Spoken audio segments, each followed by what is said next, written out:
I'm just sitting here thinking, like, how can anything get worse for them? But for some reason, I think that like 2025 is going to be an even worse year. Giant DLC, you know what I've been thinking about lately? What you been thinking about, man? I've been thinking about the downfall of Dawah lately, you know? I think a beautiful example of this is Mohammed Hijab. He's in trouble, man. Secret messages, secret wives, people that's just trying to hide his stuff. He's been making huge blunders that has affected like the people that follow him very largely. It's been happening since he's been debating in Speaker's Corner and David Wood and all that stuff. So I thought it'll be fun for us to take a look at some of these huge blunders. So one of the funniest blunders that comes to mind, man, is when he was debating David Wood. He made an astounding admission and he didn't even realize it when he did it. Look at this. And he's here saying that he prays to the Prophet. There's a difference between yusalli lahu and yusalli ala in the Arabic language. I knew this was going to happen. I just want to join in on this. I think it's worth applauding here. We knew it was going to happen, Mohammed Hijab. Go ahead and explain what's the difference here. Go ahead and tell us. I knew I was going to have to give you a free Arabic lesson here today. MashaAllah. And that's why the translators put for, not to the Prophet. Oh no. What did he just say? He just said, guys, that Allah prays for the Prophet, not that makes it all right. Now that makes it all right. Oh man. That fixes it. Either way you go, he's praying, man. That's the point, man. Like, so he's affirming David's point. And this is when Mohammed Hijab was just starting. The blunders began with him and they're going to end with him. Yeah. But you know what's funny? Why are the Muslims clapping? Allah praise, guys. Yeah. He prays for. Oh, okay. Straight zombies. Now, what do you guys think of something like this does? You know, you have somebody, you know, in the Muslim community, pretty huge, who's acknowledging that Allah prays, but then the Muslims are clapping like, yeah, you did it. You sure did show him when he repeated word for word what David said, that Allah prays for Muhammad. What is this? How does this reflect on the Muslim people when they're clapping for this stuff, man? It just shows the herd mentality, you know, mob mentality, Yeah. that like, yo, this is our guy. We have to back him. We have to support him no matter what. Even if he says something that we don't even agree with, we have to support him. So it shows you that even in their own religion, they'll say things that they don't think are true just so they can support the guy that is behind the microphone. Yeah, which reminds me of another blunder that he made here. I think it'd be fun for us to look at here. That's, you know, he's been referred to as Emmanuel, etc. God is with us. Elijah is also, the word Elijah in the Hebrew language means God is with us. Oh, so if no. that makes Jesus God, then Elijah is also a God. Oh no.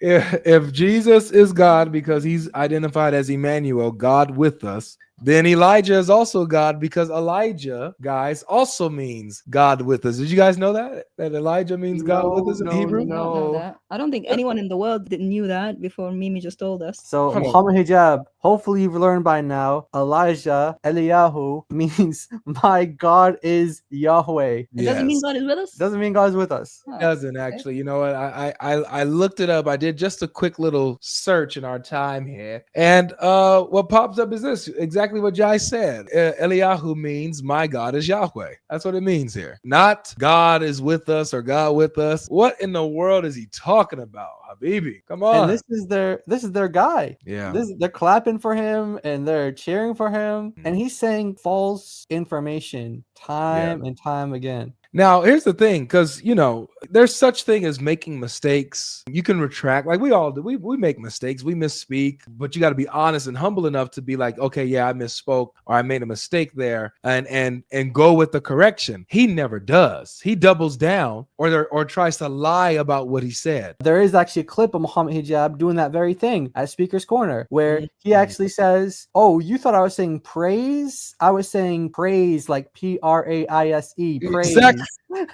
It's praise, Praise, not P-R-A-I-S-E. But we all know what he was saying. But you can't praise for. Right. If you're going to praise, there's no to or for. At Speaker's Corner, look at what our guy is admitting here. If you look just at the Quran, you will get the indication that you can have sexual intercourse with a 5-year-old.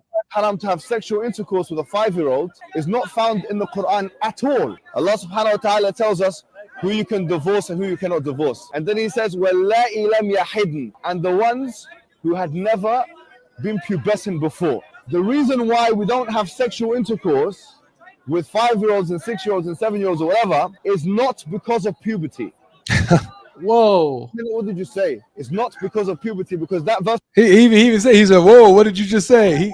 He understands how that hits the ear. Yes. You know, so he's like, "Whoa, what did you say?" He's like, I said what I said. And look at the faces of those Muslim women. Mhm. Look at those faces. Yeah, what y'all gonna Especially say? Let's see him do this again. With 5-year-olds and 6-year-olds and 7-year-olds or whatever is not because of puberty.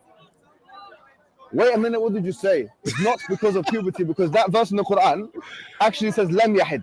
They never had puberty before. The Quran doesn't say anywhere in the Quran that the woman has to be pubescent. I dare you to find one verse in the Quran where it says you're not allowed to marry someone based on harm, or you're not allowed to have sexual intercourse based on harm, or you're not allowed to marry someone based on puberty. Did you guys hear that, Muslims? This is a challenge to you. Your hero is challenging you. He says, bring me one unequivocal verse, one unambiguous statement where Allah subhanahu wa ta'ala himself says that you're not allowed to marry someone based on pubescence, based on harm, based on maturity. Give me one verse. This is what he challenges you to do. Wow. Very clear in the Quran. Yeah, the clear Quran is very clear on that point. Oh, yeah. Wow. Very detailed and explained. Now he thinks he's making a case. He thinks he's doing a favor because he's arguing against the Quran only Muslim here in the context, and he thinks he's doing like he's making a, like he's really showing it, like he's about to damage this Quran only position, which it does. But bruh, you are a Muslim. This is your book, and you are acknowledging that based on your book alone, it is very clear and explicit that child marriage is okay, that there's no age. 5-year-olds are something that we've been telling you guys from day one, but we get called Islamophobes. It's cool when he do it. It's a problem when we do it, man. Give me one verse in the Quran which says the woman has to be pubescent. In the Quran it says حُرِّمَتْ عَلَيْكُمْ أُمَّهَاتُكُمْ. It says you're not allowed to marry your mum. It says you're not allowed to marry your sister or your auntie. Where does it say you're not allowed to marry a prepubescent? I'm looking for one verse that you can say, you pinpoint it and say this is where it says prepubescent marriage or whatever is not allowed. So if you're Quran alone, you're steered towards pedophilia, a severe type of pedophilia, a wife abuse, a severe type of wife abuse. Whoa. Wow. What did you hear what he just admitted to? Yes. It's better than us. Wow. It's better apologies than us. That is crazy. Yes. That is your book, dude. Mhm. You're talking about your book. Mhm. Man, talk about throwing under the bus. Abuse and pedophilia, he said. Yeah. Yep. Wow. You can't argue against it if you are a Muslim and you follow the Quran. You cannot say that the Quran does not teach this. Imagine being a Muslim, a young Muslim. You're like, man, I feel like he crushed David Wood. Man, he's killing it at Speaker's Corner. Man, Mohammed Hijab he's doing it. He just destroyed William Lane Craig. And you open this clip. What do you think that does? Man. That's their guy. That's their guy. And he is correct. That verse, Surah 4, verse 23, lists all the women that you can't, do it with. And there's a long list: mothers, sisters, aunts, paternal and maternal, etc., etc., etc. Not one of that list is prepubescent girl. Let's see. There's another clip that we want to see. I think it's probably the biggest, most destructive blunder that Mohammed Hijab has done of all time. You guys have an idea what I'm talking about? I think it has something to do with holes. I think it has something to do with holes, man. I think it has something to do with holes. Let's check this out. Look at this, ladies and gentlemen. Who remembers this fateful day? One question to try and make this as specific as possible. I think if I were to give you a blank mushaf, and tell you to write what is munazzal verbatim from Allah into that mushaf with no human interference, would you write something which corresponds? It's not an easy answer. It's not an easy yes or no. It is enough for the Muslim to believe that the I think Quran this should is be an easy yes or no, though. Yes, I have to. Okay, very, very well. So, yeah, Muhammad, after we get off this phone call, me and you, let's have a number of discussions. No problem. I'm very open with advanced students. But these issues should not look. It is kalamullah. What is going to be written? It is kalamullah. It is what would you write? Let's not. You're pushing me, and I'm saying it's not hikmah to listen. I have a condition. Like I said, everything I say is going to be factual. If I wanted to do tawdiyah and whatnot, I would do it right now in front of you. There is no need for tawdiyah. The Quran is the uncreated speech of Allah. The Quran is preserved. The Quran is known. The Quran is mutawatir. And alhamdulillah, all of the qira'at are the Quran. All of the qira'at are authentic. Alhamdulillah. Leave it at that, ya akhi. Beyond this, honestly, I have no problem. We'll have discussions or take my class. But beyond this requires background information. It is enough for the Muslim to know that the Quran is the speech of Allah that has been protected, and what we recite is the kalam of Allah. That is enough for the Muslim to know. I appreciate what you're saying, one thing. But I appreciate you saying that, but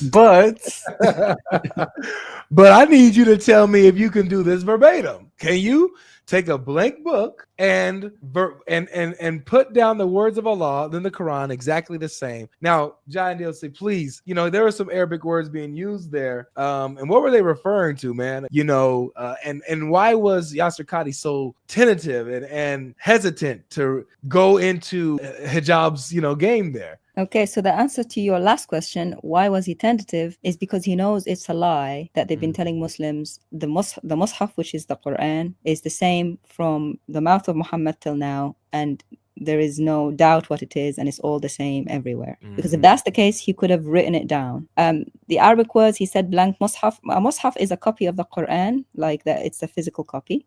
Okay. So he said, would you write something without any interference from humans, as we know that Allah said? Would you write something that corresponds to what we have? And he said, it's not an easy yes or no. It's not an easy yes or no. Wow.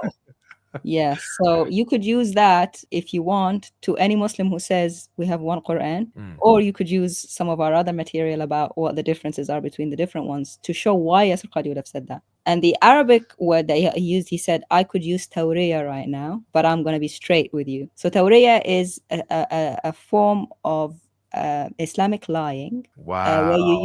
where you use double meanings, or what is called double entendre, a double meaning, or being ambiguous on purpose to give a different impression than what the truth is. Wow. So imagine if you had a New Testament scholar on the channel and you were asking about the text of the New Testament. And imagine if he said to you, this is a scholar, and he said to you, well, I could lie to you about this. What would you, this is their scholar. He's saying he could lie to him, and it's just mind blowing. So after this interview, they both upload on their channel.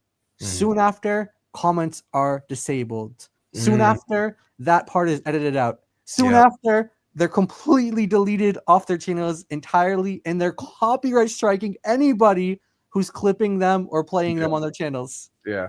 That's what happened after that. Hundreds and hundreds and hundreds, and I've heard thousands have left Islam because of that very topic. Thanks, Mohammed Hijab. Thanks, Yasir Qadi. And that's their scholars. Thank you, guys. Appreciate it. Now it's something like this, as heavy as this is, because it's dealing with the Quran, and this people convert to Islam because they're told that the Quran is the only book in history that has been divinely preserved, right? They try to compare it to the Bible. The Bible has textual variants, so you can't trust that. None of these books have been perfectly preserved right down to the letter, but the Quran, that's the only one that has this unique type of preservation. And so when this hit the airways, it blew the Muslims' minds. Like, they could not believe it, that this was really said. And it's being, it's an interview being had by one of their heroes, Mohammed Hijab. And Mohammed Hijab, right there in the video, he's not correcting the guy, and he doesn't have the ability to correct it. He's not the scholar that Dr.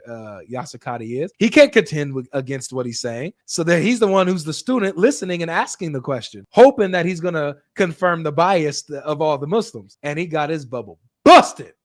Got it. Which leads to the final thing I want to mention, what's lately been going around. Now, you guys have been more informed about what's going on lately with it. Now, what do you guys think the effect is when it comes to his secret relationship, the texts being, coming out, the Dawah guys trying to team up to help cover it up? What are y'all's thoughts on this stuff, man, and its effect? So Mohammed Hijab, and as the great strategist that he is, before this scandal came out, him and Ali Dawah went on a podcast called the Bitter Truth podcast, just to show the kind of lives that they lead, and talked about lying to your wife, having secret wives, and how it's allowed in Islam. That didn't cause a stir. What caused the stir is the scandal coming out, showing that he did have a secret wife, and that he probably lied to his first wife about it, because the secret wife said that the first one didn't know about it. And the second secret wife is scorned. She doesn't like how she was treated. She was treated as a physical object, discarded after she was used. That happened in June 2023, where the marriage only lasted less than a month. Used and abused and discarded. And sort of some takeaways you can get from that is how these Muslims operate. You get like an insight as to how they operate. There ended up being a Dawah Diddy list. 75. I'm gonna say it again. A Dawah Diddy list. 75 Dawah guys in a group chat, people conspiring. How do we keep this the secret? How do we lie? How do we make her look like she's lying? This tells you that even though they know something is true, that they're willing to lie to cover it up. It gives you sort of an insight as to how they operate, so that they all know, because they're making jokes in this group chat about the fact that Mohammed Hijab really did Islamically marry this lady, and that he really did Islamically divorce this lady, really. But in public, they're all denying it. Right. But we know now that they all know about this. So this just gives an insight as to how they operate. So this is why we call it the fall of Dawah, because now we know that you guys are, not that it's a surprise to us, but now we know as a matter of fact that even amongst yourselves, like they're lying to their own Muslim people. They're not putting out these videos to convince God logic or to convince us or to convince you if you're a Christian. They're putting out these videos to convince Muslims. Yeah. So they're willing to lie to their own people, something that they know is not true. They're willing to lie to them just so they can preserve a certain image because they think that it makes Islam look good. So we've been saying this for years. You've been saying this for years, that we know Muslims are willing to lie for Islam. Well, this is the ultimate proof right here. So there you guys have it, man. One of the most beautiful examples of Dawah fails in recent history. Mohammed Hijab, blunder after blunder after blunder, year after year after year. And now he's in a tight fix here. And it's going to be interesting to see, one, how the Muslims respond to all of this truth coming to light, this stuff done in the darkness coming to light. How will the Muslims respond to this? And how will it affect them? This will be interesting to see. In the Quran, chapter 4, verse 59, it actually says that the Muslim faith is contingent not just upon Allah, not just upon the messenger of Allah, Muhammad, but also upon those who have authority amongst the Muslim people. So these Dawah guys, they have a lot of authority amongst the Muslim people. So the believers in Islam, their Islam is contingent upon these people. So when we see these guys fall, we think of it as one way. Someone else might think of it as another way. But for a Muslim, their faith is affected.